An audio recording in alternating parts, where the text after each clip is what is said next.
Hey guys, how are you? We're going to be looking at some more factoring today, lesson 7.3. So in lesson 7.1 and 7.2, we added and subtracted polynomials, or 7.1 we added and subtracted, and 7.2 we multiplied polynomials. Today we're going to talk about some more factoring techniques. So in this opening screen here, we're asked to find the greatest common factor. And I think we actually saw this, I don't know, about a week ago when we first got started here. And then we realized, hey, we need a little more factoring foundation. So hopefully things will be good to go. But if you look at these, there are three terms. And what do they have in common? Well, they all are even, so they have a 2 in common. And then they all have at least an x squared in them. So 2x squared would be the greatest common factor. And if we factor that greatest common factor out, then the 2x to the fourth, when we divide that by 2x squared, we just get x squared. And when we divide 6x cubed by 2x squared, we're going to get a positive 3x. And then we got negative 10 x squared divided by 2x squared, which is negative 5. So that's an example of factoring a greatest common factor out of a polynomial. Okay, this problem right here is should be really straightforward to you guys since our last little work together where we were doing the x game. We're looking for two factors of negative 18 that add up to negative 7.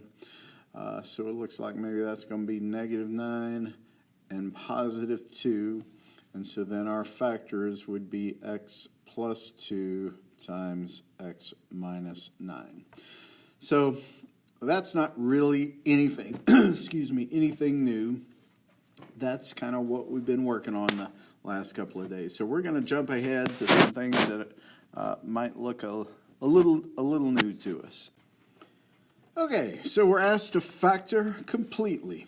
First thing to notice is that there are three terms. Ignore this dot right there. There are three terms. We might look for a common factor first, and there indeed is a common factor of 3x. If we factor that 3x out, then we're going to have x squared minus 8x minus 20. So we removed the greatest common factor, 3x, and that left x squared minus 8x minus 20. Now, x squared minus 8x minus 20, we ought to be able to factor. Think x games. So we got 3x, and then let's find two factors of negative 20 that add up to negative 8. So looks to me like maybe that's going to be negative 10 and positive 2. So we got x plus 2 and x minus 10. So the factors of this original polynomial would be 3x times x plus 2 times x minus 10. All right, similar situation. We got a trinomial. Looks like we might need to look for a common factor. Let's see. We got 6, 15, and 6. Those all have a factor of 3. And then all of them have at least an x. So we're going to remove 3x. So 6x cubed divided by 3x is 2x squared. And then 15x squared divided by 3x is plus 5x. And then 6x divided by 3x is plus 2. So now we've got 3x and here's a trinomial. So I want you to factor that trinomial. So I've taken care of that, and so that factorial, that quadratic factors into x plus 1 times 2x plus 1. So there are the three factors of this original polynomial. If you need to stop and pause this and look at this process here, then certainly feel free to. All right, so I have written 5 binomials for you, and I want you to think, look at those and see if you can see anything that they have in common. So pause the video, stare at those for a moment, and see what they might have in common. Hopefully you agree that all of them have 2 terms. And hopefully you saw that there's a minus sign between the 2 terms. And also hopefully you saw that each of the terms were a perfect square. So we've got 4, which is a perfect square, 9, which is a perfect square, 16, which is a perfect square. Hey, I wrote this one twice. I didn't mean to do that. And 25, which was a perfect square. And then in each case, we have x squared, which is a perfect square. So when you see this arrangement, this is referred to as a difference of squares. So anytime you see 2 terms and a minus sign and an exponent of 2, you should be on the lookout for something called a difference of squares. And differences of squares, once you get used to them, are real quick to factor. This one is x plus 2 times x minus 2. This one is x plus 3 times x minus 3. This one is x minus 4 times x plus 4. And can you guess what that one will be? That's right, x minus 5 and x plus 5. So the order that we write the plus and the minus sign don't work. So those are special types called differences of squares.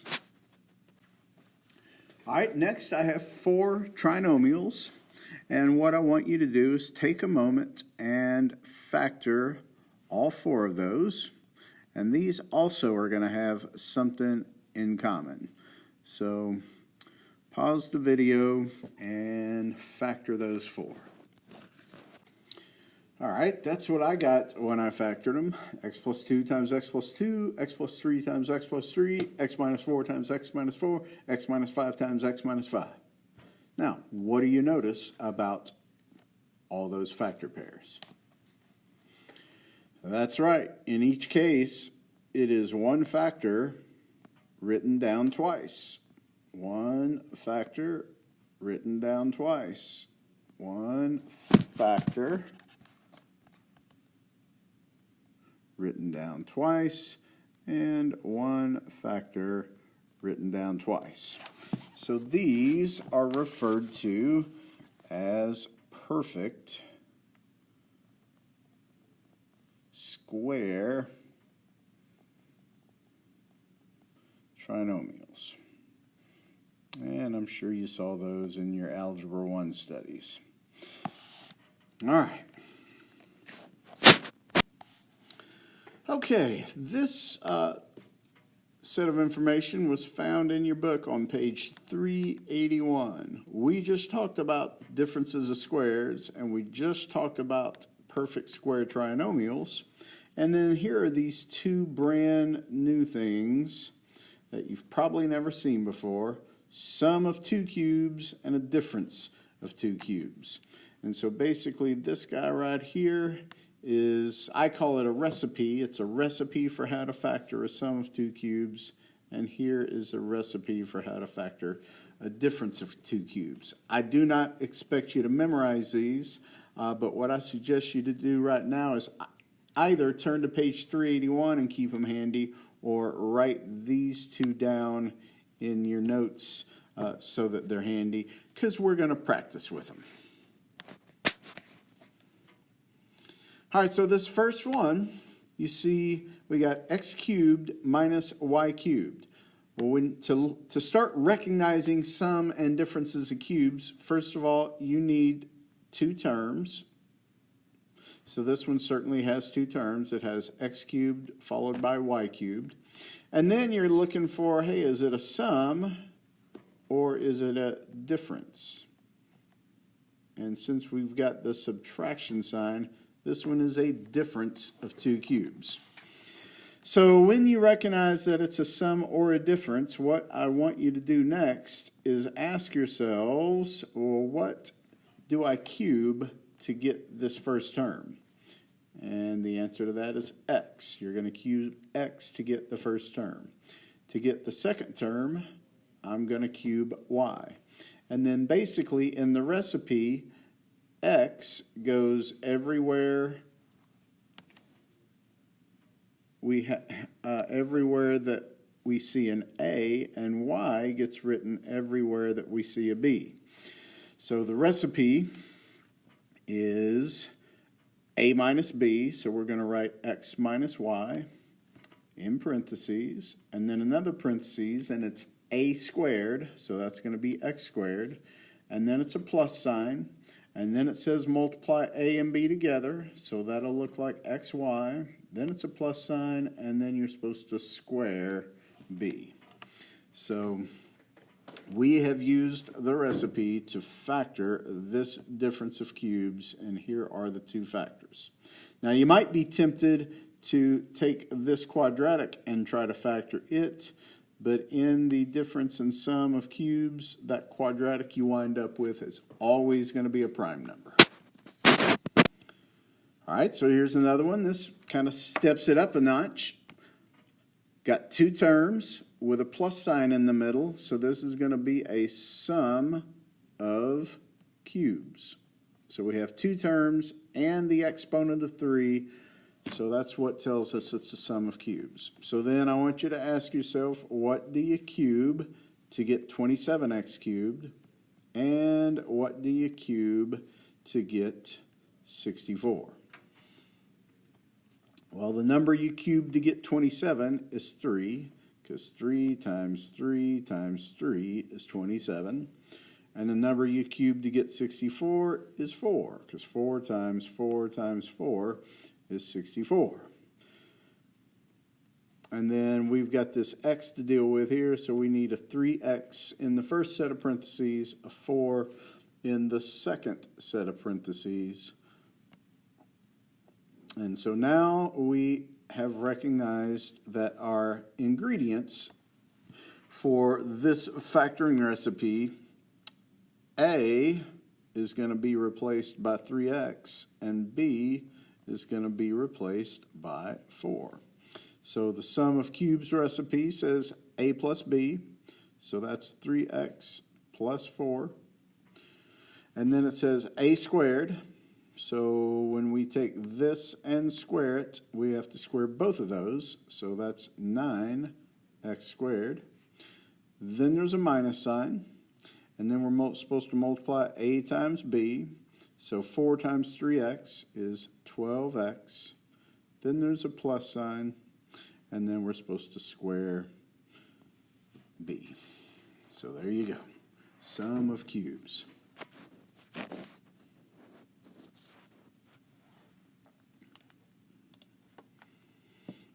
Okay, let's try one more. Got 8x cubed minus 27. Oops. So what do we cube? Well, we cube 2x to get 8x cubed, and we cube 3 to get 27. So pause the video and see if you can finish this one. Well, how'd you do? Hopefully you did okay. A minus b, a squared, ab plus b squared. And our a was played by 2x, and our b was played by 3. All right, let's do one more problem. Notice this one has four terms. And believe it or not, you already know how to deal with 4 terms. Think of our technique when we split the middle with trinomials. So when we split the middle, we wind up with 4 terms. So let's look at these first 2 terms. What do they have in common? Their greatest common factor is x squared. When you remove that, you get x plus 3. And then the other greatest common so I had a little typo there. This should have been a 9. When we look at the next 2 terms and look for the common factor, we have a 3 that we can take out. When we take that 3 out, we'll be left with x plus 3. And now we have our old friendly common binomial factor, so we will have x plus 3 times x squared plus 3. And that is it.